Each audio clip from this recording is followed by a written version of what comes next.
मैं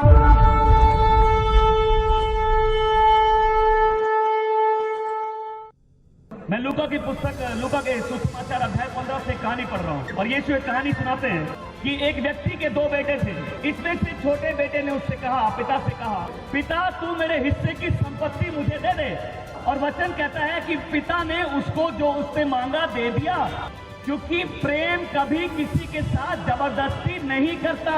परमेश्वर भी किसी के साथ जबरदस्ती नहीं करता।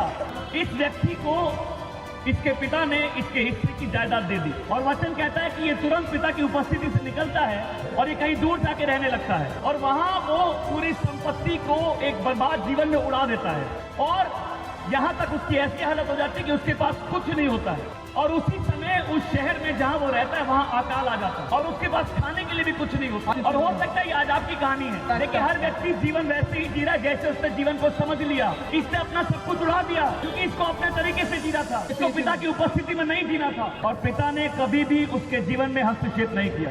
पिता ने उसको पूरी आजादी दी कि तुम जैसे रहना चाहते हो तुम वैसे रहो। परमेश्वर ने सबको आजादी दी है कि आप जैसा रहना चाहते हैं वैसा रहिए, लेकिन यदि आपके दिल में भूख है परिवर्तन की, यदि आप अपने आप को खोया हुआ महसूस करते हैं, यदि आपको लगता है आप अपने पापों में फंसे हुए हैं, आज एक परिवर्तन है जो संभव है। इस व्यक्ति ने अपने जीवन को बर्बाद कर दिया।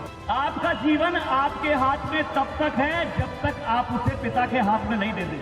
इस बच्चे ने सब कुछ उड़ा दिया, वहां अकाल आ गया और इतनी बुरी परिस्थिति थी ये सुअरों का खाना खा रहा था। क्योंकि एक दिन अकेले बैठ के बाइबल कहती है इतना भूखा था कि ये सुअरों का खाना खा रहा था और ललचा रहा था उनके खानों के लिए।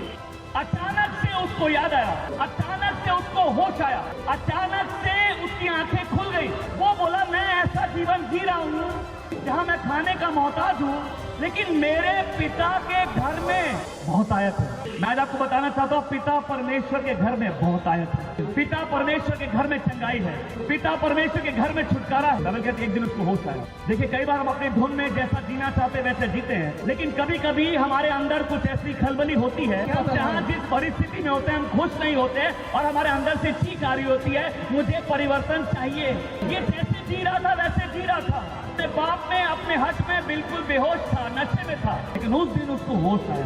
प्रभु आज आपको होश मिले और आप समझ जाए पिता परमेश्वर के घर में भरपूरी है, पिता परमेश्वर के घर में महिमा है, कि पिता परमेश्वर के घर में चंगाई है। आप यहाँ जो भी हैं, जहाँ से भी आए, आपके जीवन में परिवर्तन संभव है, क्योंकि महिमा में कोई लाचार नहीं है, महिमा में कोई बंधन में नहीं है, महिमा में कोई बीमार नहीं है, महिमा में कोई खाली नहीं है। बाइबल भी यही कहते हैं कि सबने पाप किया है और परमेश्वर की महिमा से रहित है।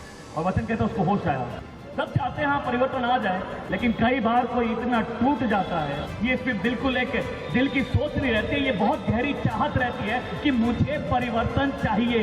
हो सकता है आपका जीवन अभी तक बहुत खराब रहा हो, आप क्यों चाहते हैं कि आगे भी वो खराब रहे? हो सकता है आपने बहुत पाप किए हो, आप क्यों चाहते हैं कि आप आगे भी वैसे ही जिए? हो सकता है आपका जीवन गलतियों में बीत गया हो, आप क्यों चाहते हैं आपका जीवन वैसे ही बीते? परिवर्तन संभव है। हो सकता है आप बीमार हैं, परिवर्तन संभव है। आज आपकी जो भी जरूरत हो परिवर्तन संभव है। वचन कहता है उस बेटे को होश आ गया, उसको अचानक से होश आ गया, अचानक से उसकी आंखें खुल गई और बोला मैं ऐसे और नहीं जीना चाहता जब मेरे पिता के घर में महिमा है। आज आपकी जो जरूरत हो आपके पिता के घर में है। तो हो सकता है एक व्यक्ति ने अपना जीवन बहुत गलत रूप से जिया हो, लेकिन एक समय आके बोलता मैं ऐसे और नहीं जीना चाहता। आज वो परिवर्तन संभव है। मेरा फिर सवाल, क्या आप बदलना चाहते हैं? उसको याद आया मेरे पिता के घर में महिमा है। वचन कहता है कि सब ने पाप किया है, सब परमेश्वर की महिमा से रहित हैं और वो अपने मन में निर्धारित करता है मैं इस परिस्थिति में और ज्यादा नहीं रहूंगा, मैं अपने पिता के पास जाऊंगा। वचन कहता है वो वहां से पिता के पास निकल गया। परमेश्वर का वचन कहता है तुम परमेश्वर के पास आओ, वो तुम्हारे पास आएगा। यदि आज आप पहला कदम लेंगे तो वो पहला कदम लेगा, कि आज आप दौड़ के आएंगे तो वो आपके पास दौड़ के आएगा।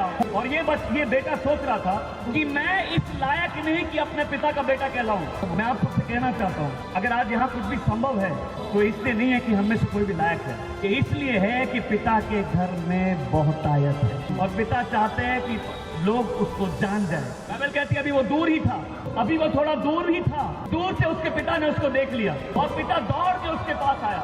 ये बेटा जब आ रहा था ये मन में कह रहा था कि मैंने स्वर्ग के विरुद्ध पाप किया है। तो इससे पहले ये अपने दिल की दशा अपने पिता को बताता। वचन कहता पिता ने इससे गले लग लिया, पिता ने इसे चूमा। ये बेटा जो उसके नौकर जैसे रहना चाहता था, पिता ने उसे वापस बेटे जैसे ग्रहण किया। महिमा में कोई नौकर नहीं है, महिमा में कोई विक्टिम नहीं है, महिमा में कोई पापी नहीं है। लेकिन कोई पापी यदि अपने पाप से मुड़ के आ जाए तो महिमा में उसके लिए परिवर्तन है। वचन कहता है कि यीशु जो परमेश्वर का शब्द है वो शरीर बन के हमारे बीच में आया और वो महिमा से भरा हुआ था, वो महिमा जो परमेश्वर की थी। आज पिता यीशु मसीह के द्वारा आप सबको अपनी महिमा में बुला रहे हैं। आज आप जितना अपने पापों का गहरा पश्चाताप करेंगे, उतनी ही जबरदस्त महिमा आज आपके जीवन में प्रकट होने वाली है। आज आपसे सवाल है, क्या परिवर्तन चाहते हैं?